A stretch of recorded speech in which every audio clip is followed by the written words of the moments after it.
Why? Well, what have we seen?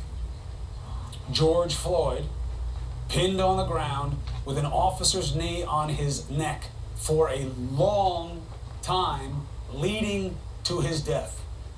New surveillance video obtained by a nearby restaurant shows Floyd's initial point of contact with police. Now, here's my understanding of it.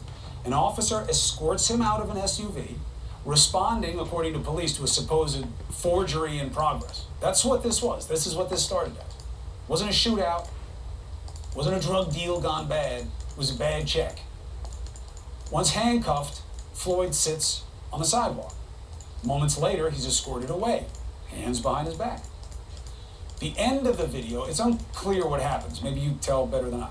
But he appears to fall on the ground as they walk him toward the squad car. Watch. Right now. You see him go down?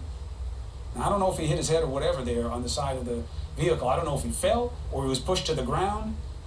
The officers then have him back on his feet, and it's not clear at what point he was back on the ground again, as we see in the infamous video. What happened then and in the moments after? Video's all we have right now. They're the ones with the body cameras on. This is why they wear them. So until we get it, we have to work the story and get eyewitnesses, and we have one. Donald Williams. He says he was there calling on police to let Floyd up and watched as he was taken away in the ambulance. That is our witness. You just saw him. This is him. And Mr. Williams, I know that this is not a discussion that is easy for you to have. I know you don't feel completely safe having it. And I thank you for taking the opportunity to do it with us tonight. Yes, sir. Yes, sir. I've been working with the Minneapolis Police Department through Peachy Luce's, the clubs, for the last 10 years. So once I walked up and then doing personal security, I just sat there and observed first to see what was going on, to see if it was, what was going on, because I didn't know. And first thing I noticed was, I didn't know his name was at the time, but I think his name is Floyd, George Floyd.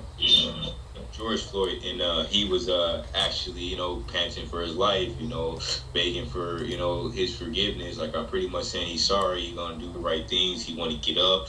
His stomach's hurting. He can't breathe. His nose is hurting. And once I realized how the officer was on him, everything that he was describing to me sounded like a. How was the officer on? He had his knee, across his neck, so, and I'm not talking across the back of his neck, I'm saying across the blood part of his neck from here to here. For how long do you think it was like that? I got there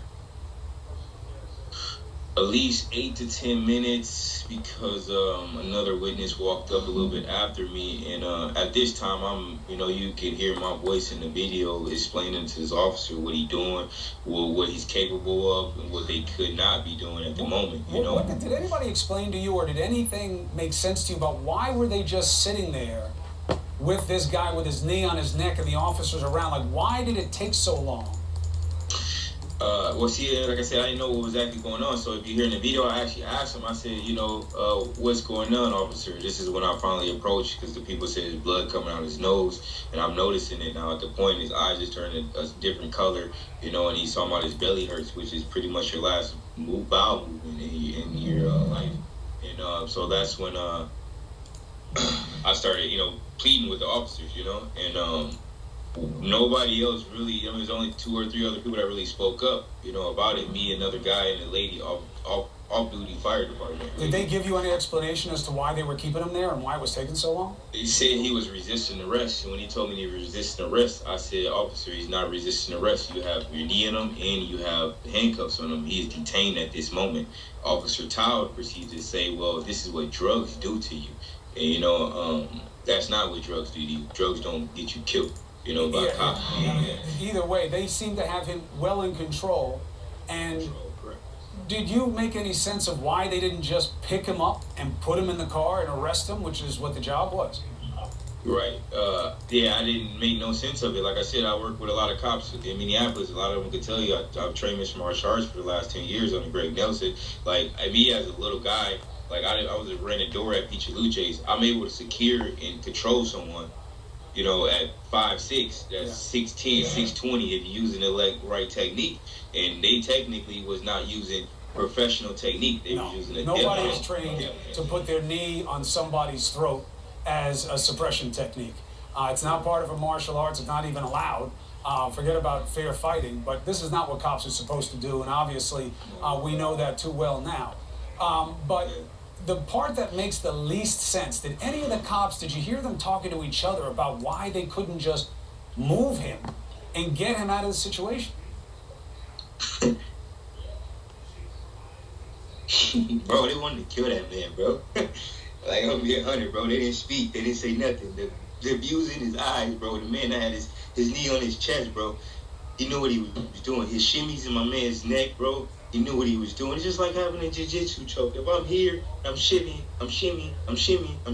boom, my choke's on there. I told him it was a blood choke. He knew it was a blood choke. He looked at me when I said it. He put his head down. He did not make any more gestures. Did not say any other thing. And the two other towers that was on the other side of the car, I didn't know nothing about. I didn't know about it until I got videos in my social media and things like that. So they was intent to smother my man and kill my man. And I seen it. I seen it in his eyes. I seen it in his demeanor. And I seen it in their movement. And Officer Tao didn't partake in it, but he had control of what was going on the other side of that car for me not to see what was going on. Because the people that know me personally know how I am. And I'm very good. I'm a controlled athlete. I'm a controlled person. You know, I have different levels to who I am. And I show my controlness out there in front of the world. I got letters, notes from multiple people that know me from growing up in the city that said I was the most controlled they ever seen in my life. I've seen another man that looked like me, that feels like me, that got the same complexion as me, lose his life to another man that had no senseless. He had no feeling. He had no remorse. He had shit in him. He had no feeling. I don't even think he had a heart at that moment. And he's going to feel that for the rest of his life. Just like I want to hear my man say this. I can't breathe. I want my mama. And I'm coming to find out that this man died 2 years on the day that his mom died. I'm a mama's boy, bro. Like, that shit hurts me deep down inside, bro. And, like, something needs to be done. Or something needs to be done.